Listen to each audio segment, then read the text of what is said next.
Welcome back to my channel. இன்றைக்கி gongura rice எப்படி தான் செய்ய பார்க்குறோம்.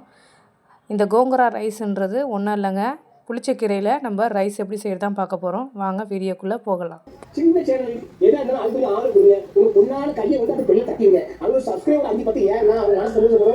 இதுக்கு புளிச்சக்கீரை பார்த்தீங்கன்னா நான் ஒரு அரைக்கட்டு எடுத்திருக்கேன். இந்த கீரை பார்த்தீங்கன்னா ரொம்ப பிஞ்சாக எடுத்துக்கோங்க, அப்போ தான் ரொம்ப கசக்காது, ரொம்ப புளிப்பும் அதிகமாக தெரியாது. ஸோ பிஞ்சாக இருக்கிற கீரையை நல்லா கட் பண்ணி என்ன பண்ணுறீங்க, நல்லா மண் இருக்கும், நல்லா வாஷ் பண்ணிவிட்டு கொஞ்சம் ஆற விட்டுக்கோங்க.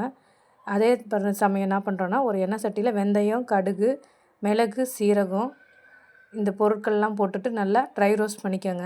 புளிச்சக்கீரையில் புளிப்பு அதிகமாக இருக்கும், ஸோ அதனால் நம்ம காரம் அதிகமாக போட்டிங்கன்னா தான் இதுக்கு நல்லாயிருக்கும். இதுக்கு பார்த்திங்கன்னா ஒரு 7 8 வரமிளகா போட்டிருக்கேன். உங்களுக்கு காரம் பிடிக்கும் இன்னும் கொஞ்சம் கூட சேர்த்துக்குங்க, டேஸ்ட் நல்லா தான் இருக்கும். முதல்ல இதை ட்ரை ரோஸ்ட் பண்ணிக்கலாம். இந்த ட்ரை ரோஸ்ட் பண்ணுறது பார்த்திங்கன்னா எண்ணெய் ஊற்றாமே பண்ணிக்கோங்க, அப்போ தான் நல்லா மிக்ஸி ஜாரில் பொடியாகும். இப்போது ஒரு மிக்ஸி ஜாரில் அதை மாற்றிட்டு அதே எண்ணெய் சட்டியில் பார்த்திங்கன்னா கொஞ்சமாக நல்லெண்ணெய் சேர்த்துருக்கேன்.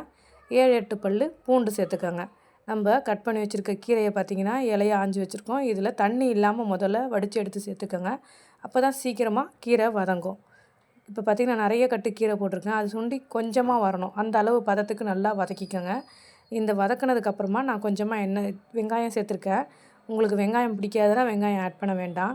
இந்த கீரை பார்த்திங்கன்னா பேஸ்ட்டை நம்ம ஸ்டோர் பண்ணி வச்சு கூட சாப்பிட்டுக்கலாம், அந்த அளவுக்கு டேஸ்ட்டாக இருக்கும்.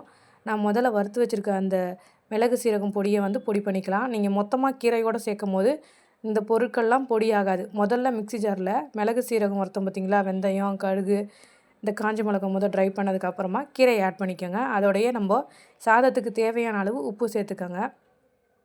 சேர்த்து அரைச்சதுக்கப்புறம் எண்ணெய் சட்டியில் எப்பவும் போல் கடுகு உளுத்தம்பருப்பு தாளிச்சிட்டு கொஞ்சமாக நிலக்கடலை போட்டு காஞ்ச மிளகாவையும் போட்டுக்கலாம். இதுக்கு பச்சை கலரில் நம்ம கீரையை செய்கிறதுனால நான் கருவேப்பிலை ஆட் பண்ணல, ரெண்டுமே பச்சையாக இருக்கும்போது கொஞ்சம் இதுவாக இருக்கும், அதனால் நீங்கள் ஸ்கிப் பண்ணிக்கலாம். அப்படி பிடிக்கிது அப்படின்னா கருவேப்பிலை ஆட் பண்ணிக்கலாம். இப்போ நம்ம அரைச்சி வச்ச பேஸ்ட்டை போட்டு நல்லா, இதுக்கு நல்லெண்ணெய் கண்டிப்பாக யூஸ் பண்ணுங்கள், அப்போ தாங்க டேஸ்ட்டாக இருக்கும். இப்போ பார்த்திங்கன்னா சாப்பாடு வந்து ரொம்ப ட்ரை ஆகிடக்கூடாது, அதனால் நான் வடித்த உடனே சாதத்தில் ஒரு 2 சொட்டு நல்லெண்ணெய் விட்டுட்டேன், அப்போ தான் சீக்கிரமாக ட்ரை ஆகாது. இப்போ பார்த்திங்கன்னா இந்த பேஸ்ட்டில் நம்ம இந்த சாதத்தை கொட்டி கிளறி கிண்டுவோம்.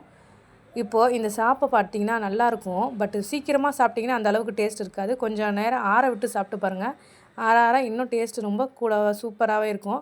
மறக்காமல் இந்த கீரையை நீங்களும் செஞ்சு பாருங்கள். இந்த கோங்குரா ரைஸ் பார்த்திங்கன்னா நல்லா புளியோதரை டேஸ்ட்டில் ரொம்ப அட்டகாசமாக இருக்கும். மறக்காமல் நீங்களும் செஞ்சு பார்த்துட்டு எப்படி இருந்துச்சுன்னு சேனலில் கமெண்ட் பண்ணுங்கள்.